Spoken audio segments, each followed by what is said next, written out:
ലോകമെമ്പാടുമുള്ള വിശ്വാസികളെ കണ്ണീരിലാഴ്ത്തി Easter പിറ്റേന്നാണ് Francis മാർപ്പാപ്പയുടെ വിയോഗം. 140 കോടിയിലേറെ പേർ അടങ്ങുന്ന ആഗോള കത്തോലിക്ക സഭയുടെ തലവനാണ് മാർപ്പാപ്പ.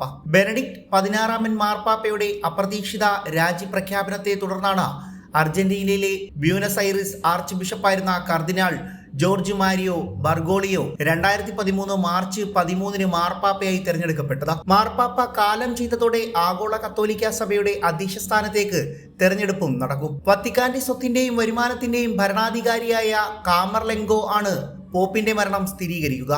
കാമർലെങ്കോ മാർപ്പാപ്പയുടെ ചെവിയിൽ മാമോദിസ പേര് 3 തവണ വിളിക്കും. 3 വിളിയിലും പ്രതികരിക്കാതിരുന്നാൽ മരിച്ചതായി സ്ഥിരീകരിക്കും. ഇതിനുശേഷം ചെറിയ വെള്ളി ചുറ്റിക കൊണ്ട് നെറ്റിയിലടിക്കുന്ന ആചാരവും 1963 വരെ ഉണ്ടായിരുന്നു. തുടർന്ന് പോപ്പിന്റെ അധികാര ചിഹ്നമായ ഫിഷർമെൻസ് മോതിരവും സീലും നശിപ്പിക്കുകയും ചെയ്യും. പോപ്പിന്റെ ഭരണത്തിന്റെ അവസാനമായിട്ടാണ് ഇതുകൊണ്ട് അടയാളപ്പെടുത്തുന്നത്. മാർപ്പാപ്പയുടെ മരണശേഷം 4 മുതൽ 6 ദിവസത്തിനുള്ളിൽ ഭൗതിക ദേഹം സംസ്കരിക്കണം. സെന്റ് പീറ്റേഴ്സ് ബസയിലിക്കയിലായിരിക്കും മാർപ്പാപ്പയെ സംസ്കരിക്കുക. മറ്റെവിടെയെങ്കിലും സംസ്കരിക്കാൻ ആവശ്യപ്പെട്ടാൽ അവിടെ സംസ്കരിക്കുന്നതായിരിക്കും. തുടർന്ന് 9 ദിവസത്തെ ദുഃഖാചരണവും നടത്തും. കർദിനാൾമാർ കോൺക്ലേവ് കൂടിയായിരിക്കും പുതിയ മാർപ്പാപ്പയെ തിരഞ്ഞെടുക്കുക.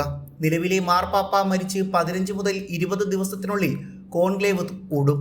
80 വയസ്സിന് താഴെയുള്ള കർദിനാൾമാരാണ് ഇതിനായി വത്തിക്കാനിൽ ഒത്തുകൂടുക. ഇവരെ സിസ്റ്റൈൻ പള്ളിക്കുള്ളിൽ പൂട്ടിയിടും. ഫോണോ മറ്റു മാധ്യമങ്ങളോ അനുവദിക്കാതെ പുറംലോകവുമായിട്ടുള്ള ബന്ധം പൂർണ്ണമായി വിച്ഛേദിച്ച ശേഷമായിരിക്കും തെരഞ്ഞെടുപ്പ് നടത്തുക. ഒരു സ്ഥാനാർത്ഥിക്ക് മുന്നിൽ 2 ഭൂരിപക്ഷം ലഭിക്കുന്നതുവരെ വോട്ടെടുപ്പ് തുടരും. ഓരോ വോട്ടെടുപ്പിലും ശേഷവും ബാലറ്റുകൾ കത്തിക്കും. ബാലറ്റിൽ നിന്ന് വരുന്ന കറുത്ത പുക മാർപ്പാപ്പയെ തെരഞ്ഞെടുത്തിട്ടില്ലെന്നും വെളുത്ത പുക മാർപ്പാപ്പയെ തെരഞ്ഞെടുത്തെന്നുമാണ് സൂചിപ്പിക്കുക.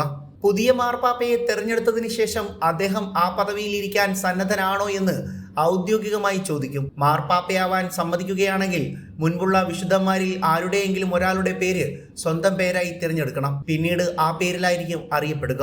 ഇതേ തുടർന്ന് മുതിർന്ന കർദിനാൾ ഡീക്കൺ സെന്റ് പീറ്റേഴ്സ് ബസേലിക്കയുടെ ബാൽക്കണിയിൽ നിന്ന് ലാറ്റിൻ ഭാഷയിൽ ഹബാമസ് പാപ്പം എന്ന് വിളിച്ചു പറയും. നമുക്ക് ഒരു പോപ്പുണ്ട് എന്നാണ് ഇതിന്റെ അർത്ഥം.